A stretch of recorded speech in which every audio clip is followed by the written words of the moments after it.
Je me suis impliqué, finalement je me suis présenté aux élections en 2015. Je suis devenu vice-président de l'Aile québécoise en 2016 jusqu'à 2018. Je suis devenu représentant à Québec sur le cabinet Fantôme. J'ai été élu en 2017 pour la première fois, puis j'ai été réélu en 2019 pour un deuxième mandat en tant que vice-président francophone. Tout l'intérêt initial était vraiment que je veux que les choses changent, puis il n'y avait personne d'autre pour le faire. Je suis Joey Leckman, candidat pour le Parti vert du Canada aux élections fédérales 2019 dans la circonscription de Rivière-du-Nord. En tant que conseiller en développement durable au Cégep, j'ai travaillé excessivement fort pour mettre en place des stations de tri.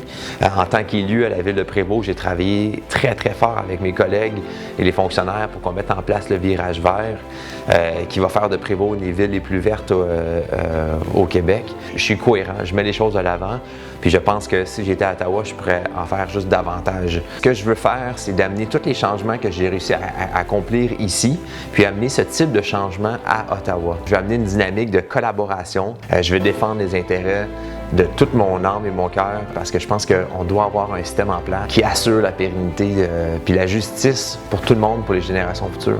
Il y a beaucoup de personnes qui pensent que le Parti vert, c'est juste un parti sur l'environnement, alors que pour moi, c'est d'abord et avant tout sur l'économie. On a un déficit d'infrastructures comme ça, c'est qu'il y a beaucoup de développement qui a été fait qui n'était pas durable.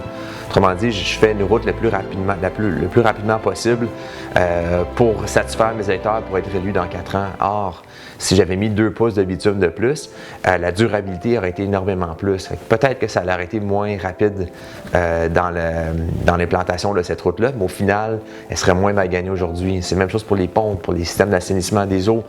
Nos investissements doivent être durables. Il y a beaucoup d'entreprises qui veulent faire mieux, qui peuvent faire mieux, mais ils ont juste besoin parfois d'un petit coup de main. Puis c'est ça qu'on a planifié, nous. C'est ça notre projet, c'est de faire en sorte que toutes les entreprises, de même que le gouvernement, tous les citoyens puissent être accompagnés dans cette transition énergétique-là, puis qu'on puisse assurer à nos enfants un avenir qui ne soit pas problématique.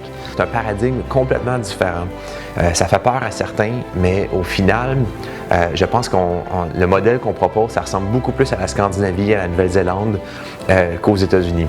Elisabeth May, de loin, ça serait la meilleure chef parce que c'est la personne la plus intelligente, la plus sage, la plus connaissante, quelqu'un qui base ses décisions sur la science et toujours avec en tête, est-ce que cette décision serait bonne dans cette génération, dans 500 ans?